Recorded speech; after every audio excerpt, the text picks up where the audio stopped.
ভারতে শিক্ষার্থীদের আন্দোলন ঘিরে রাজনৈতিক অঙ্গনে নতুন উত্তেজনা তৈরি হয়েছে। শিক্ষার্থীদের ওপর পুলিশি হামলার প্রতিবাদ এবং প্রধানমন্ত্রীর পদত্যাগের দাবিতে এবার সরাসরি প্রধানমন্ত্রীর বাসভবনের সামনে অবস্থান কর্মসূচি পালন করছে কংগ্রেস।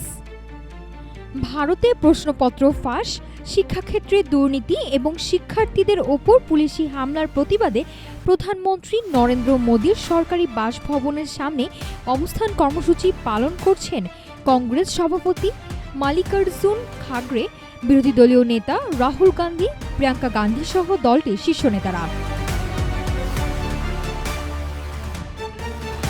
মঙ্গলবার বিকেলে শুরু হওয়া এই কর্মসূচি প্রায় 3.5 ঘন্টা চলার পর দিল্লি পুলিশ জোরপূর্বক নেতাদের সরিয়ে দেয়। ধস্তাধস্তির সময় রাহুল গান্ধীর নাক দিয়ে রক্ত পড়তে দেখা যায়।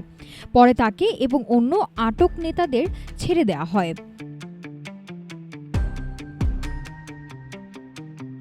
এর আগে মেডিকেল ভর্তি পরীক্ষা, নিটের প্রশ্নপত্র ফাঁস ও শিক্ষাক্ষেত্রে দুর্নীতির প্রতিবাদে সংসদ ভবন অভিমুখে যাত্রা করা শিক্ষার্থীদের ওপর লাঠিচার্জ ও কাঁদানো গ্যাস নিক্ষেপ করে দিল্লি পুলিশ।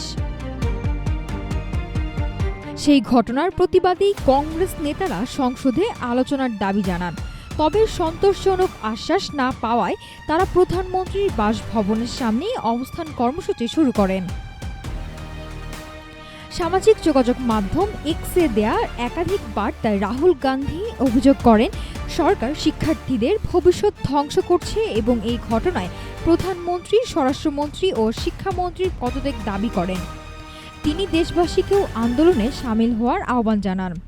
এদিকে সরকারের পক্ষ থেকে জানানো হয় সংসদে বিষয়টি নিয়ে আলোচনা করতে তারা প্রস্তুত।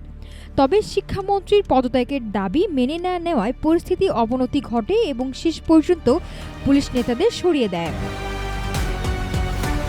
শিক্ষার্থীদের এই আন্দোলনের প্রতি ইতিমধ্যে বিভিন্ন বিরোধী রাজনৈতিক দল সমর্থন জানিয়েছে।